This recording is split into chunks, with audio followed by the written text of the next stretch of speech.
Hello? Hello? It's dead. In this week's 1% Weekly, we discuss the death of the landline. We talk to Paul Watson about that well-known three-letter swear word spelled T-A-X, and we discover a way in which you might be able to reclaim some inheritance tax if you're an executor.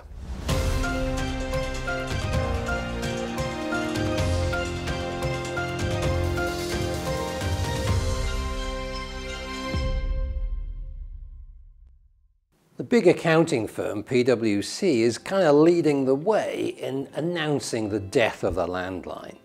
In the next few months, they're going to remove 18,000 handsets from their 24 offices across the UK, and everyone is going to be hot desking with no phone except the mobile they carry in their pocket. They're also having to change all of their kind of conference room equipment so that it becomes mobile friendly as well, and they're just going to leave landlines in areas like the reception desk in the front of the building. KPMG have done the same thing. They've not included any new landlines in the £7 million refurbishment of one of their offices, and basically this is symbolic of the death of the landline in the office environment. But equally, the same thing is happening in the home, where the amount of minutes of landline use has gone down by something like 2/3 since 2010. It's a fascinating insight into how technology can change so quickly.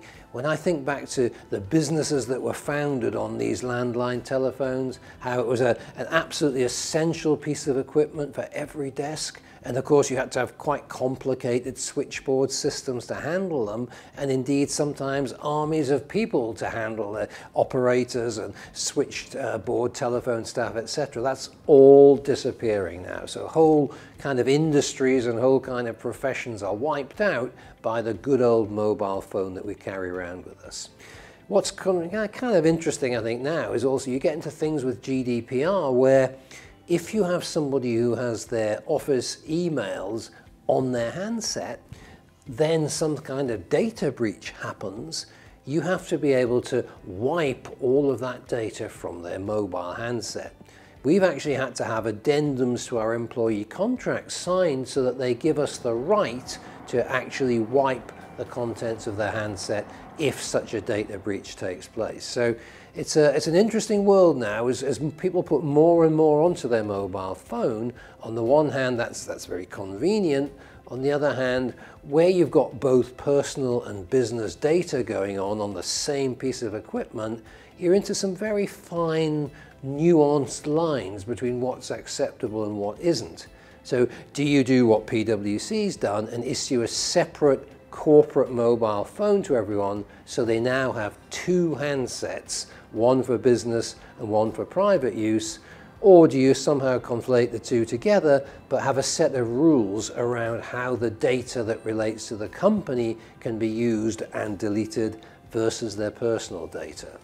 But the key point I want to make is that clearly landlines themselves are a dying technology.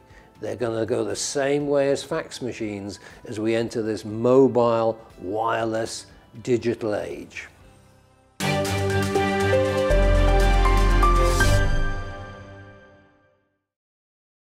Now it's time for our final chat with Elite Investor Club member Paul Watson, who tells us that even though he thought he had pretty much everything around his tax planning sorted, he soon found out there were one or two holes in his tax arrangements. So Paul, we talked about your membership of the club, we've talked about the investments you've made, we've talked about your director's pension. One of the things we try and do is to put everything in the context of sort of wealth protection wrapper, to look after it now and pass it on to the next generation. So what kind of elements have you looked at from a wealth protection viewpoint?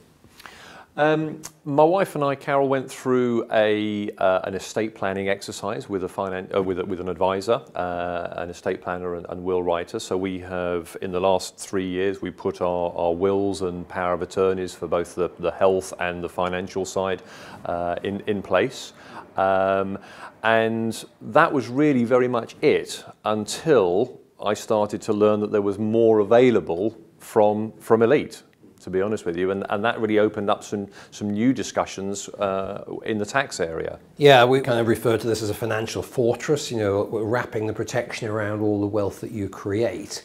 I know you, as you say, you've done your wills and power of attorney, but I think the other step that we started talking about was your overall tax planning coming out of that estate plan. So I think you came along and met with Jeff Lerma and I and had a chat about your circumstances. What was it that came out of that perhaps helped you or surprised you? Yeah, I mean, it was really interesting because the session that we had with yourself and Jeff, I provided all the information around the business, so the property portfolio, our director's pension and the investments in there, and I'd laid out sort of where we were at in terms of the wills, power of attorney, the trusts that we had set up, and the calculation that said, should Carol and I disappear off this mortal world tomorrow, this is the size of the inheritance tax burden that our 3 children would be facing. And Jeff was able to sit down and say, well, by doing this and this and this, the money box company structure being one vehicle, a use of flowering shares, stuff that I had never even heard of, frankly, up to this point. We were able to therefore pass stuff into generationally, so not only protect it now, but pass it on in a very tax efficient way. And that would significantly reduce our inheritance tax bill at the point where that, you know, transfer on to the next generation happens.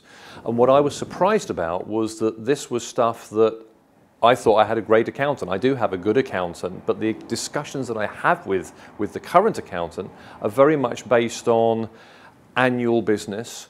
You know, we do our bookkeeping. I know other accountants do bookkeeping for people, but it's very much preparing the annual return for the business, preparing Carol's and my annual return for the revenue.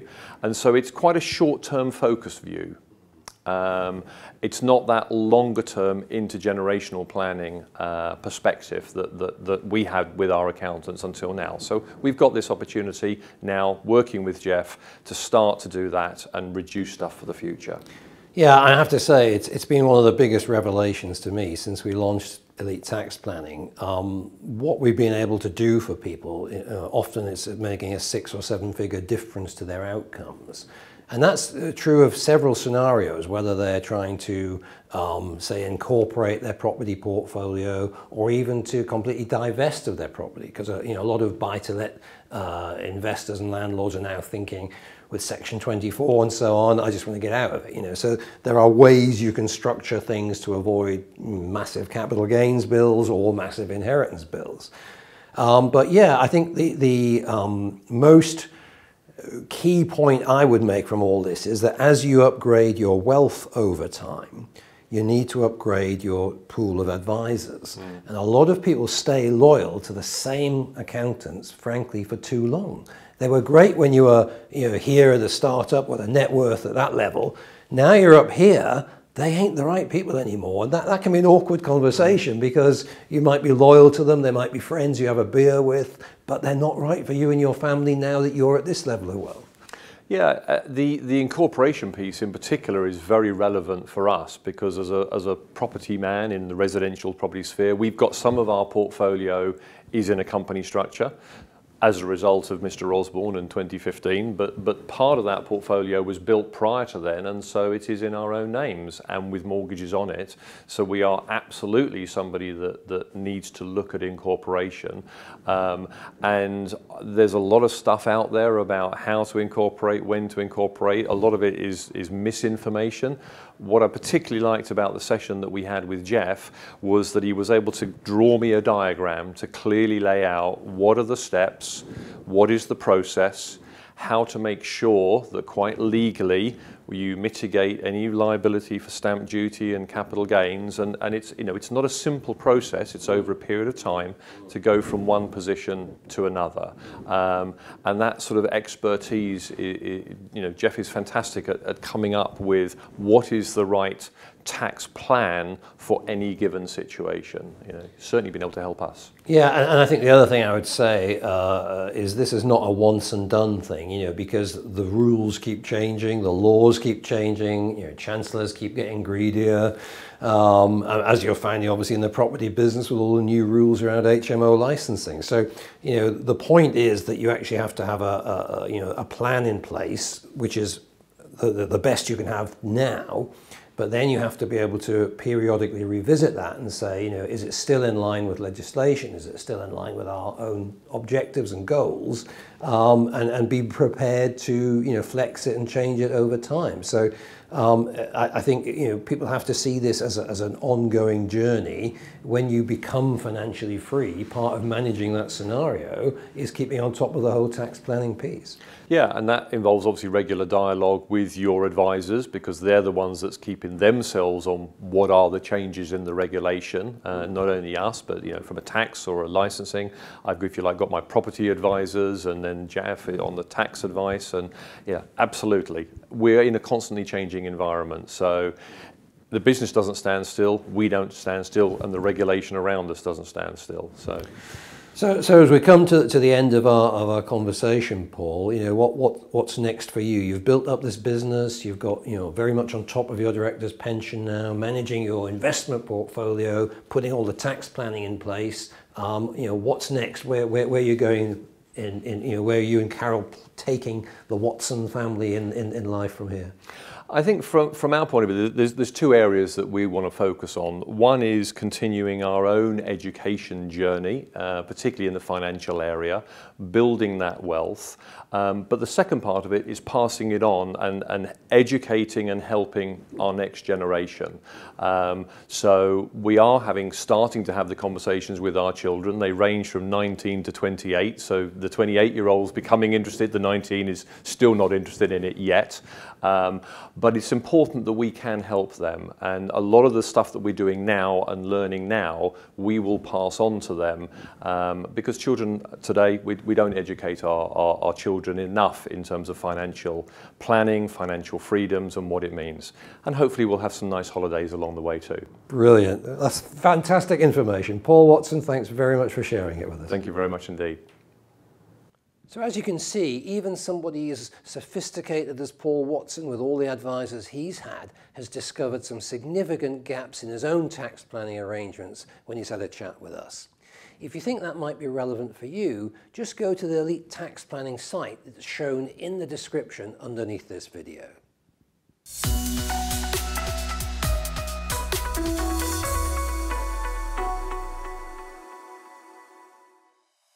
If you're the executor of somebody's will and you've had to pay the inheritance tax on their estate, there might be some good news for you.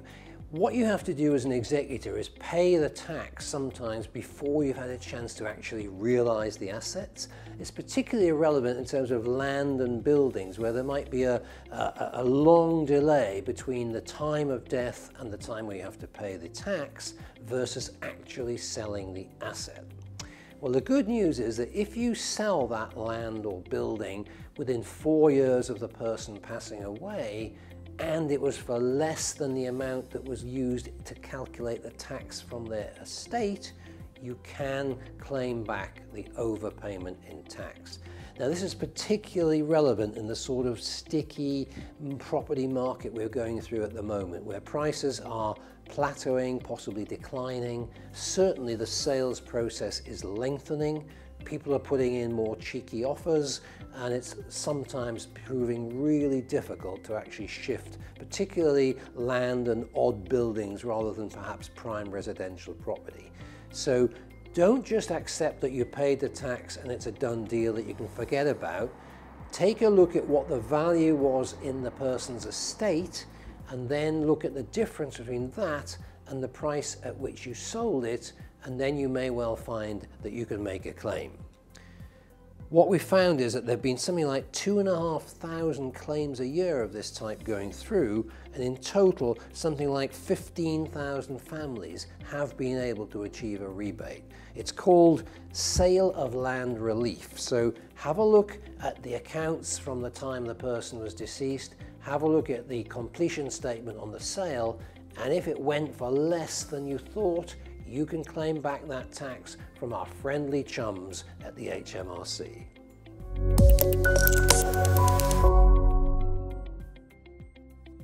Thanks for watching 1% Weekly. If you like what you see, why not subscribe to the channel and don't forget to click the bell so you get notified every time we broadcast a new program. Or if you just want to watch another video, how about this one? Are you going to make a choice then? Because I can't sort of stay here all day. I'm getting my hands are getting tired. So, in your own time,